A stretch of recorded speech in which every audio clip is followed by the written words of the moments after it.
আজকে আমাদের বানানো হবে পাতাকপি দিয়ে আর ডাউ দিয়ে বড়া। আসসালামু আলাইকুম, কেমন আছেন সবাই? তো এই যে পাতাকপি আগে কেটে নেওয়া হয়েছে, এখন মরিচ কাটা হইতেছে বড়ার জন্য। এখানে মসুরের ডাল বাটা হইতেছে, তো ডালগুলোকে আগে ভিজিয়ে রাখা হয়েছিল, এখন বাটা হইতেছে।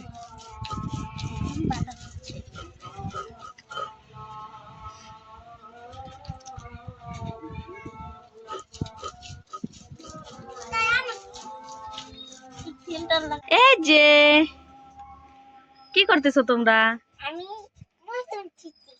রসুন চুলতেছো কিসের জন্য? বড়ার জন্য?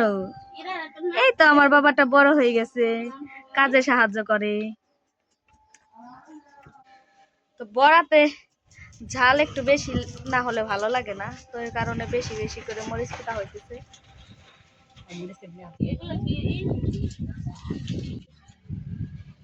তো বড়ার জন্য পেঁয়াজ কাটা হইতেছে, পেঁয়াজটা একটু কুচি কুচি করে কুটে নেবে।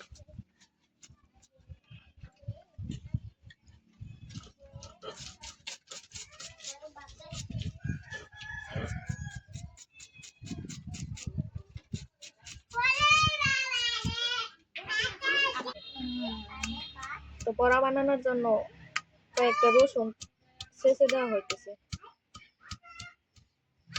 আর বড়ার ভিতরে রসুন দিতে হবে, কারণ রসুন ছাড়া বড়া মজা লাগে না। আজকের আবহাওয়ার অবস্থা খুবই খারাপ, তো আকাশটা মেঘলা মেঘলা, মনে হইতেছে যেন বৃষ্টি আসবে। তো সবাই দেখেন না, কাজ নিয়ে ব্যস্ত, সবাই যার যার কাজ নিয়ে ব্যস্ত। তো বড়া বানানোর জন্য পেঁয়াজ কুচি, মরিচ কুচি, হলুদ গুঁড়ো, মরিচের ফাঁকি, তো সবগুলো এখন মিক্স করে নেবে। সবগুলো একসাথে মিক্স করবে এখন।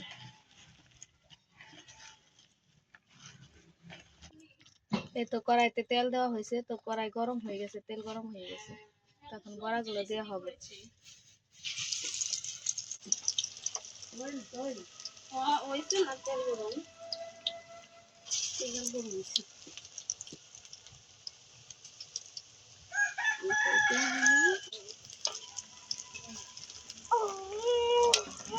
তো এক পিঠ হয়ে গেছে, তো উল্টিয়ে দেবে এখন।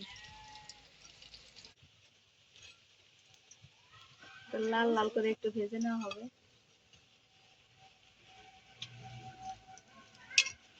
আর একটু ভাজা হলে আমার বড়া রেডি। এই তো আমার বড়া রেডি, তো এখন নামিয়ে নেওয়া হইতেছে। কেমন হয়েছে? সেই স্বাদ, অনেক মজা। হ্যাঁ।